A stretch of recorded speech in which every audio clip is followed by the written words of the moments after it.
Dry fruits లడ్డుని ఏ విధంగా prepare చేసుకోవాలో చూపిస్తాను, చూసేయండి. రోజుకు ఒక లడ్డు తిన్నా చాలు ఆడవాళ్ళు వచ్చి నడుముల నొప్పులు హెల్దీగా ఉండొచ్చు. అంతేకాకుండా పిల్లల్లో హైట్ వెయిట్ పెరగడానికి, మెదడు చురుగ్గా పనిచేయడానికి చాలా బాగా హెల్ప్ అవుతుంది. సో చేసుకోవడం కూడా చాలా ఈజీ, అచ్చం బయట కొన్నట్లే ఉంటాయి. ముందుగా 1/2 kg దాకా ఖర్జూరాన్ని విత్తనాలు తీసి కట్ చేసుకొని పక్కన పెట్టుకోండి. తర్వాత డ్రై ఫ్రూట్స్ అన్ని చిన్నగా కట్ చేసుకొని కప్పులో తీసుకొని పక్కన పెట్టుకోండి. ఇక్కడ నేను ఎండు ద్రాక్ష కూడా తీసుకున్నాను. తర్వాత స్టవ్ వెలిగించుకొని ప్యాన్ పెట్టుకొని కొద్దిగా నెయ్యి వేసుకోండి. తర్వాత బాదం పప్పులు వేసి వేయించుకోండి. బాదం పప్పులు వేయడానికి కొంచెం టైం పడుతుంది కాబట్టి ఫస్ట్ బాదం పప్పు వేసుకోండి.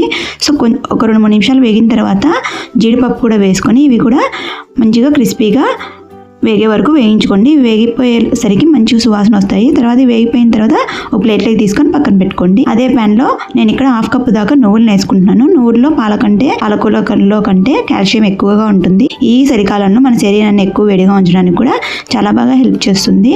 పిస్తాలు కూడా కొన్ని వేసుకొని వేయించుకుంటున్నాను. ఇవి ఎక్కువ వేగాల్సిన అవసరం లేదు. 2-3 నిమిషాలు వేయించుకొని ఒక ప్లేట్లోకి తీసి పక్కన పెట్టుకొని పూర్తిగా చల్లారి పెట్టుకోండి. ఈ చల్లారిలోపు ఖర్జూరాన్ని మిక్సీ జార్లోకి వేసుకొని వాటితో పాటు ద్రాక్షను కూడా వేసుకొని మిక్సీ పట్టుకోండి.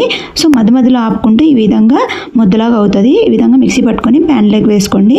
ఇందులోకి 4-5 టేబుల్ స్పూన్లు నెయ్యి వేసుకొని ఫ్లేమ్ని పూర్తిగా సిమ్లో పెట్టేసుకొని దగ్గర పడే వరకు ముద్దలా ఫామ్ అయ్యే వరకు మెత్తగా ప్యాన్కి రిలీజ్ అయ్యే వరకు ఈ ఖర్జూరం పేస్ట్ లాగా తయారయ్యే వరకు వేయించుకుంటుండాలి. ఈ విధంగా మెత్తగా మెల్టెడ్గా ఉంటుంది. ఈ స్టేజ్లో స్టవ్ ఆఫ్ చేసుకొని పక్కన దించేసుకోండి. ఇలా దించేసుకున్న తర్వాత ముందుగా మనం వేయించి పెట్టుకున్న డ్రై ఫ్రూట్స్ అన్ని ఇందులోకి వేసుకోవాలి. ఇందులోకి వేసుకొని బాగా మిక్స్ చేసుకోవాలి. ఖర్జూరం పేస్ట్లో మొత్తం కలిసిపోవాలి.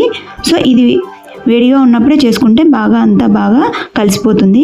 సో చల్లారక ముందే చేసేసుకోండి.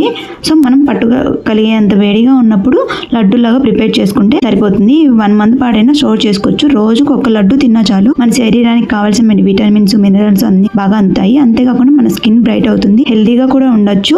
చాలా స్ట్రెంతీగా ఉంటాయి. ఎదిగే పిల్లలకి రోజు ఒక లడ్డు ఇచ్చినా చాలు వాళ్ళ హైట్, వెయిట్ అండ్ మేధస్సు పెరగడానికి చాలా బాగా హెల్ప్ అవుతాయి. ఇలాంటి ఎన్నో హెల్దీ రెసిపీస్ కోసం నా ఛానల్ని ఫస్ట్ టైం చూస్తున్నట్టయితే సబ్స్క్రైబ్ చేసుకోండి. మీకు అందుబాటులో ఉండే డ్రై ఫ్రూట్స్ వేసుకొని డ్రై ఫ్రూట్స్ లడ్డూని చేసుకోవచ్చు. సో మీరు ఖర్జూరం ప్లేస్లో బెల్లం కూడా వేసుకొని ఈ లడ్డు అనేది ప్రిపేర్ చేసుకోవచ్చు. సో బెల్లంతో కూడా చాలా హెల్దీగానే టేస్టీగానే ఉంటాయి. సో వీడియో నచ్చితే తప్పకుండా లైక్ చేసి, షేర్ చేసి, సబ్స్క్రైబ్ చేసుకోండి. Thank you for watching.